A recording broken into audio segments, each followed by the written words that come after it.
Welcome to Distro Podcast.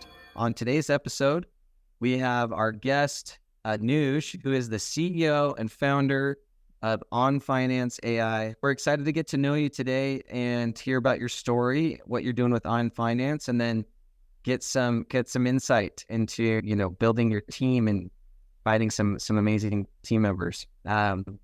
So let's kick off with, let's have you share about your background, yourself, anything you're willing to share. I have been in a lot of banks and other financial institutions in the past. So I've worked in investment banking to risk management in different banks, starting from Barclays, then Credit Suisse, and at the end HSBC. So I've always been interested in finance since you can say the 10th grade. So my dad used to trade a lot in futures, options, commodities, and so on. So that actually led me into, something in terms of starting my own, right? That I started on finance around 2 years back, when I had this idea after ChatGPT came in that, how many workflows can be automated through generative AI, right? When that revolution actually came in. So that is a little bit about myself. But yeah, soon we are also, expanding from India to other countries like MENA region, specifically UAE and the US as well. Very cool. So just to recap a little bit there, was it your dad? Your dad was the one that was heavy had a hobby or interest in trading that sparked your interest at a pretty young age, it sounds like, in the finance space, and has kind of led you to where you're going now with On Finance. Yeah, definitely. So dad had a really good influence on me, right? So he used to do actually a lot of trading and was very transparent about it, When I used to call brokers and I was present in the room, I used to wait for the morning bell at 9:30, when markets open with him to see how much percentage the portfolio has dropped or risen, right? So it's like a nostalgic for me. But during that, I didn't realize what during those sessions, and when I used to visit these terminals, where these brokers sit, because initially there was no, digital broking or digital buying of equities, right? So I was actually also learning at the same time. I didn't know that, because I was, you can say, very early age, right? But soon when I got into college, from the very first semester itself, I was like, I had to go into finance because I was actually enrolled in a chemical engineering. Very interesting. Thanks for sharing that. So tell us a little bit more about, getting started with On Finance and what that has looked like. You said it's been a couple of years since you got things kickstarted. It will be actually a couple of years by the end of November, but almost, right? So how actually I started with this idea is that the community of my college, basically the alumni that we have, it's a very vast network. Like you'll at least find one person from my college and all the top tier companies or any sort of startups that are doing well. So it was actually about me. It was more leveraging my alumni network and getting to that. And I also think one of the most important factors in my success has been LinkedIn, right? So on LinkedIn also, I used to apply everywhere, and talk to my seniors and other folks in that particular field, reach out to them. So I built a strong profile, and I think then I figured out that I can't really work for anyone else. I have to do something disrupting and build something on my own, right? That I actually should be passionate about, because in general I'm a little bit, you can say, into procrastination. Okay. So that is there. But yeah, after realizing that I'm extremely interested in this idea, I had early backing of some of our alumni. I was like, I could take this maybe a shot, right? Give this a shot, take a little bit risk and see if there's a reward at the end. So till now, it has been really good, right? So currently, also in India, we have booked the biggest AUM players here are our clients, and similarly, we have been expanding and been in the growth phase for the past quarter, you can say. Wow, that's awesome. So tell us more about what On Finance AI does. Sure, definitely. So what we actually figured out, if around 1 year back, Bloomberg actually published a research paper named Bloomberg GPT, that they are actually training this Bloomberg GPT from scratch, right? Like how Chat GPT was trained by OpenAI from scratch. But the thing is, when you're building LLMs or large language models for domain-specific use cases, like let's say travel, fitness, healthcare, finance, you can't really pre-train LLM, right? Because for LLM, a number and a letter, it's exactly the same. It's like a token to it, right? It doesn't understand. It basically generates words, sentences based on the probability of the next keyword there, right? So, so what we actually did was we fine-tuned a couple of open source models on a lot of publicly available financial data sets, right? We actually had a training data set of more than 10 million Q&As, only related to finance. And the two models that we actually fine-tuned were actually we started from Bloom and then went to Llama and then Mixtral, right? But currently, our model in terms of benchmarking against financial data, it beats GPT 3.5 Turbo, Claude Haiku, Llama 3, and other similar models on benchmarks related to data on finance, right? So that is what we have built. We have built like a large language model specifically for the banking or the BFSI space. On top of a large language model that is Neo GPT, we have named it. It's actually based on the Matrix movie. So basically, on top of Neo GPT, we have like a couple of a family of co-pilots. One is specifically for research, that is equity research, credit underwriting, and so on. And second is specifically for compliance and relationship management. So we offer these co-pilots as a pure SaaS play to SaaS play, or even on-prem, or private cloud deployment to clients, to basically use these co-pilots to enhance the, you can say, productivity and time efficiency for their analysts, associates, AVPs, and so on. So basically, wealth management companies, banks, different divisions within banks, stock market exchanges, insurance companies use our product. So like the biggest, world's biggest derivative exchange as well use our product, named National Stock Exchange, NSE. And it's also like third largest, you can say, stock equities exchange as well. So that is there. So we particularly deal currently in AI copilots and AI agents who basically aid, or you can say masquerade the work of an associate or an analyst. So we help these BFSI institutions save money on hiring more analysts or associates or retaining these. Do you have customers today that are currently experiencing those types of results where they are able to scale up more with on finance AI and reduce their overall expense on internal headcount? Yes, definitely. So some of the KPIs, that we track are if we are increasing the bandwidth of the team, if we are reducing the senior management revision hours, right? And if we are basically providing them more time, or any sort of productivity boost in, let's say, completing a report, right? Or generating a PPT or doing some sort of research and so on, right? So there are a couple of clients who have experienced this. Like one of our clients had around 45 interns plus analysts, right? After using our Copilot, they have currently 21 plus our Copilot. So they have reduced that number to by 24. So in value terms, if I tell you, so it's like more than $200,000 saving, worth of saving. That's so cool. Let's transition a little bit. You've got on finance, you've been building it for a couple of years. Obviously, it's taken off. You've got some strong customers. You're expanding. What does your team look like today? How many people do you guys have? What kind of departments or teams do you have? Where's everyone located? Yep. So currently we have two offices.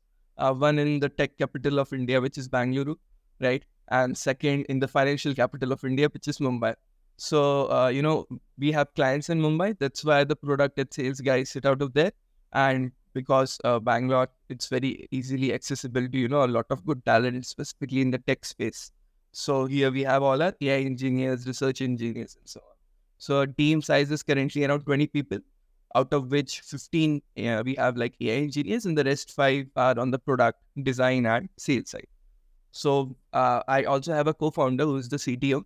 So we are we both also have like distinct roles. So we both look after the product collectively, but with respect to the tech, he handles that, and I handle, you can say, sales, operations, fundraising, and so on.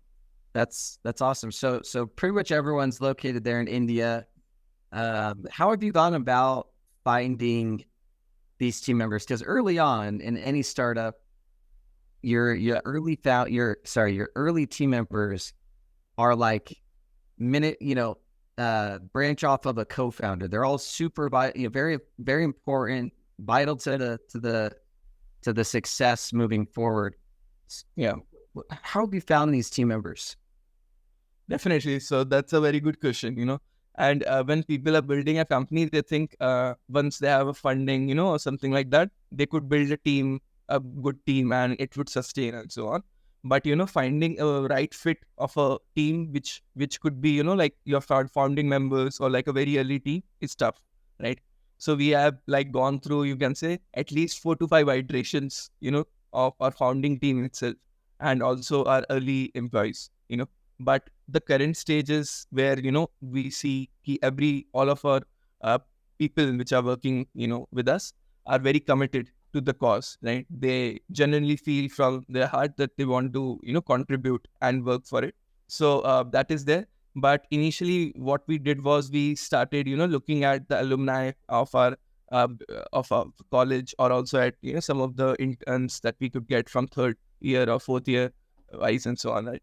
So similarly from college, and then we took out ads specifically on LinkedIn. So I would say LinkedIn has been helpful. So if you just pay, even less than $1 every day, it will actually gauge at least 250 applicants for you. So particularly through our college community and through LinkedIn. I love that. You mentioned you've gone through, some iterations of these early stage, these teams in your early stages. What has been like your biggest learning experience to help you get to where you're at now with the team?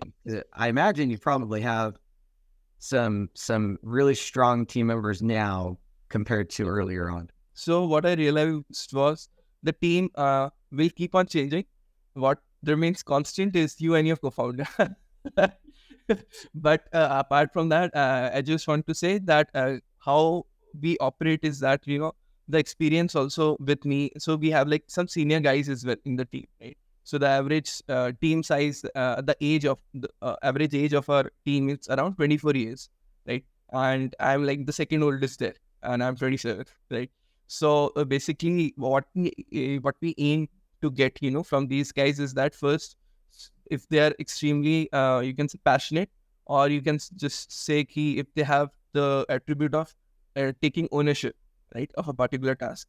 Ownership is extremely important because, you just can't keep telling someone about to do something and so on, right? Because if he's not doing it from within, or if he or she is not doing it within himself or herself, right? It's like they maybe not interested in your idea, right? So that is there. So first we look out for ownership, and second, what we look out for, people who can solve problems, right?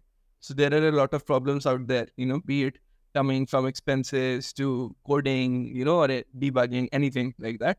But but those people who are like, okay, problem is there, even if it's a big problem, let's try to figure out if we have a solution to it, right? Because the problem is called a problem because there's always a solution to it. A good problem solver and someone that can take ownership being foundational attributes that you look for. I often look for the same, to be honest. So you're in good hands there. I'm curious, particularly on like finding someone that shows ownership. How do you gauge that in an interview process or getting to know someone to make sure you feel confident to add them, bring them onto the team? So when I'm interviewing, what I usually look at is, if the person is really keen to ask questions from their side, right? So it should never be like a conversation from one side, right? If you're genuinely interested in the position that you have applied for, you will definitely have questions, right? So that is the first thing what I look for. And in terms of the assignments, when I give it to a particular person, I usually look for if they are, disciplined to it or punctual about it. So that is how I usually gauge, right? But while talking to a client, while talking to a particular, you can say candidate, you are always able to, feel that sort of energy, right? Talking to him or her in terms of if they would be a genuine fit for your company.